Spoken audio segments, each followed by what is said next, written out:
of the Caspian Sea.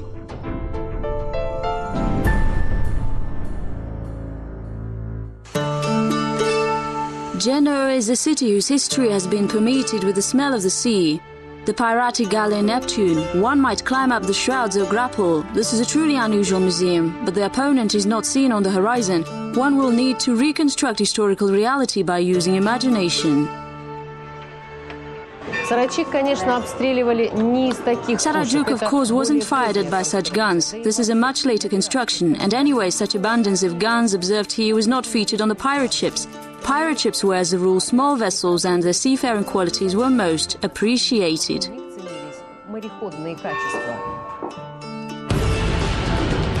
Sudden onslaught, seizure of the prey and escape, that was just as fast from the crime scene. Was everything like that or not really? And why is Western Kazakhstan archeological gem, the city of Saray-Juk, connected with this? The pirates of the Caspian Sea is at the world's end. Chapter 1. On Stranger Tides. The ancient metropolis Saray-Juk was one of the largest cities in the Golden Horde. It measured 10 kilometers in length and almost the same distance in width. By the end of the 14th century, it was a unique resort center, and the entire elite would be coming over here for hunting. It was magnificent and affluent, containing hotels, caravanserais, both Chinese and Indian, suited to any taste, supermarkets and counters with delicacies brought in from all across the world, and even ceramic water pipe. Locals lived in gentrified houses, and even such sewage systems were connected to the households. Houses were white, fish was dried out on rooftops, there were lots of hammered and ceramic workshops as well as its own mint. English traveller Jenkinson was here. He wrote that he'd stopped over in Saray-Juk and realized that over a month, up to 700 caravans arrive here.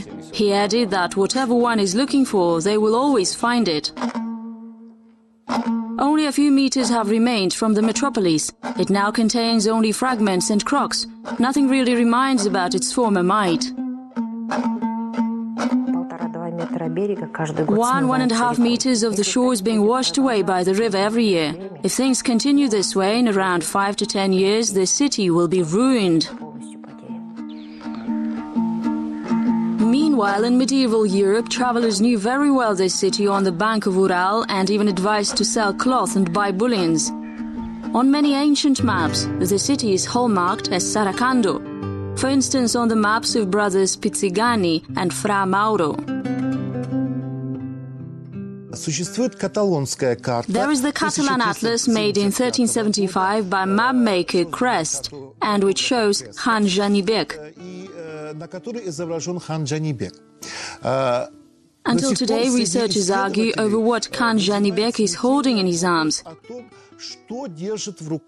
In his left hand, he is holding something resembling a sphere, and around him are pillows, and another 6 spheres in the place where he is sitting.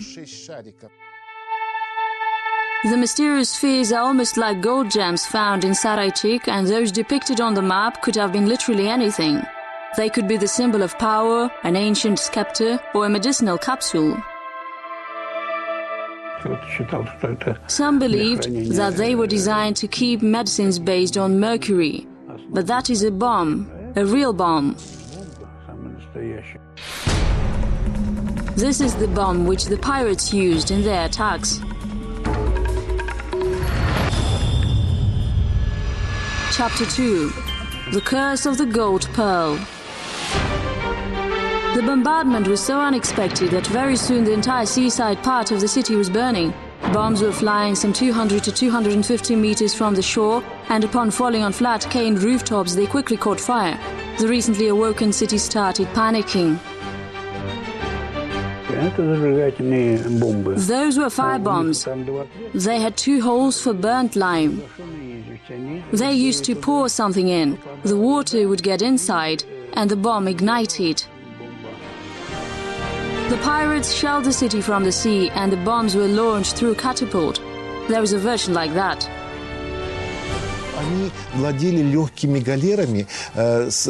They had light galleys furnished with bolt throwers.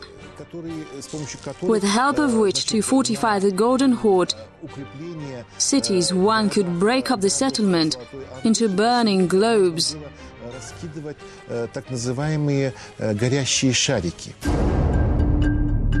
Traces of these missiles can be seen in Laeti Aktobe, situated not far from Saray-Juk. Its burnt-out cane roofs, as archaeologists think, are the result of firing by earthen spheres. The oil-blazing shell was held by a savage pirate. Without delay, Farhad drew a bowstring and sent an arrow into the oil vessel. He didn't miss a tip. The vessel broke and kindled a flame of the launcher attached to him, and the boat was embraced by fire. Наваи будет писать о том, каким образом Фархад выстреливал из своего... Navai will write how Farhad fired from his bow that would then hit the sphere, and the sphere was full of some oil mix. А шар этот был уже в те времена наполнен какой-то нефтяной смесью. It seems like Alisher Navai is writing about the Saray-Juk tragedy, even though for him those are the events that had taken place 100 years ago. The same shells and sea robbers. Apparently piratic raids were normal at that time. They attacked the city at the dawn. It was the best time to catch the scarce security off the guard. Утром, когда еще город только спал, они за криком бакланов. In the morning, when the city was still sleeping, they followed the screams of gannets, who soared up in the sky, and they followed them to hide behind the noise. За этим шумом спрятаться. The bird army was soon approaching the sleepy city. Behind the gannets, trying to not scare the birds away, and at a distance from them, 3 galleys rose up. The noise of the bird hunting prevented the sleepy guards from recognizing the imminent calamity. They attacked unexpectedly, threw a few bombs, and perhaps there are still some on the territory. Such imprudence of strangers was perfectly justifiable. Saray-Juk, strengthened by the earth bank from the side of Ural, was protected only by the height of the shore. They were not only doing piracy, they were in the Caspian region, and apparently at that time information leaked very well to the wider public.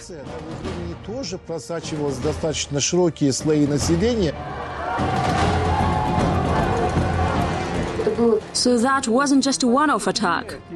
No, of course not. It might not have been regular. But that danger was always around from these people who pilfered the seaside towns. The city withstood, and the aggressors didn't really plan to conquer it. The pirates mainly came for live goods.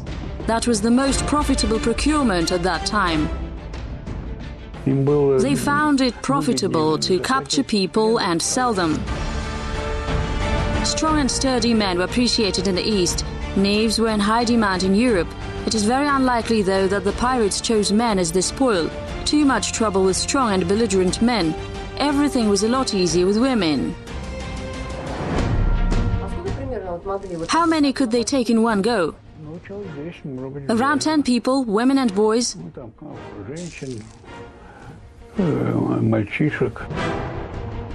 Along Ural to the Caspian Sea, and then to Tbilisi, and later on the Rioni River to the Black Sea.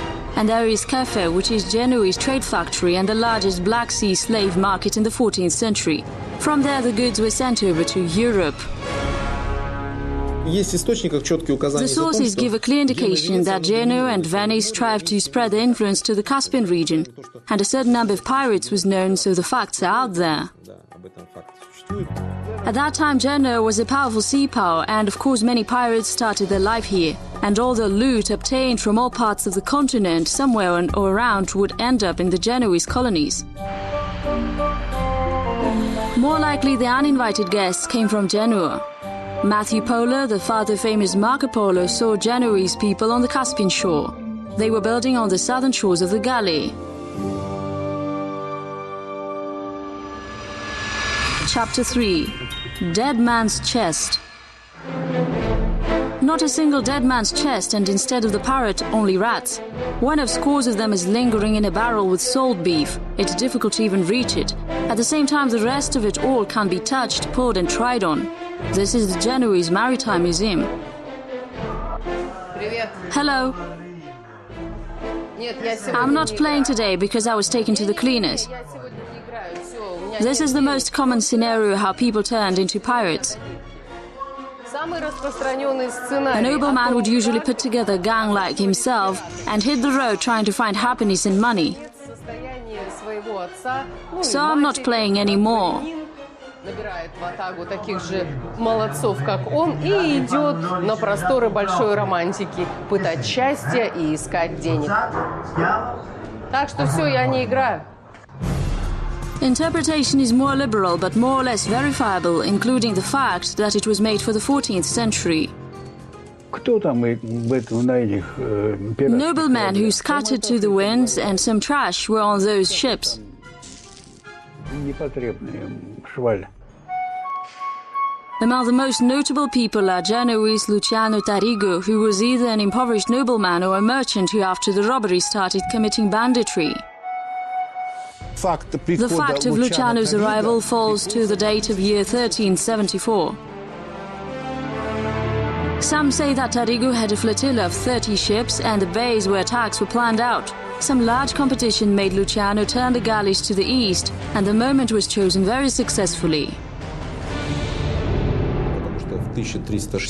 In 1360, the Golden Horde seized the period of feudal wars that had lasted for more than 20 years. In the Golden Horde, we had around 15 Khans. The time of perturbation could be used by external forces. Genoa was also among the external powers. The history of complex relations started very well. In the 13th century, Khan Mengu Timur allowed Venetian and Genoese negotiators to found their representative offices in the Horde, and a lot of people who loved easy pickings occupied some new spaces. At the turn of the 14th century, animosity flared up between the Golden Horde and Genoa, and this also led to a lot of robbery assaults.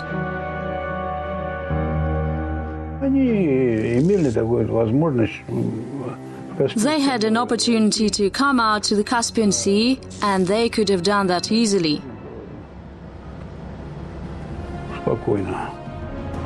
A group of adventure seekers on lighter ships first of all reached the Don, and for a few kilometers the pirates who were pulling dragged their galleys up to Volga, and then to the Caspian Sea. It was a no distance. This is a light galley. It's enough for a team.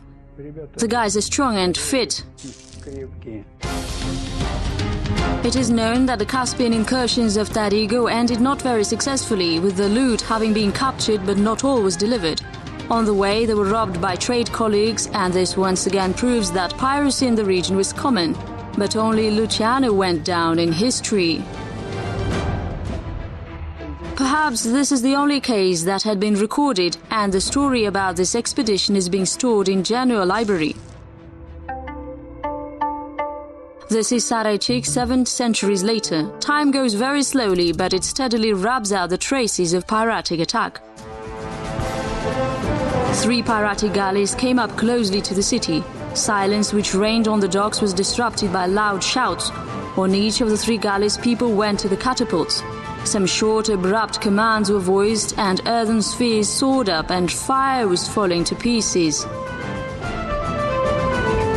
This is the way everything happened, researchers say. However, confusion and panic continued for a short time. Saray-Juk guardsmen have more likely resisted the attack, but nobody followed the gentleman of fortune. It's unlikely that nomads were comparable with the Genoese and the naval craft. So after taking the loot, the robbers continued their journey. The pirates of the Caspian Sea were at world's end.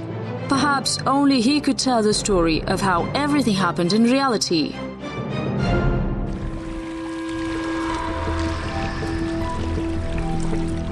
But Ural is keeping silence and unhurriedly carries its waters. Its tall waves are breaking on Saray-Juk's high bank, taking away the secrets of the ancient town.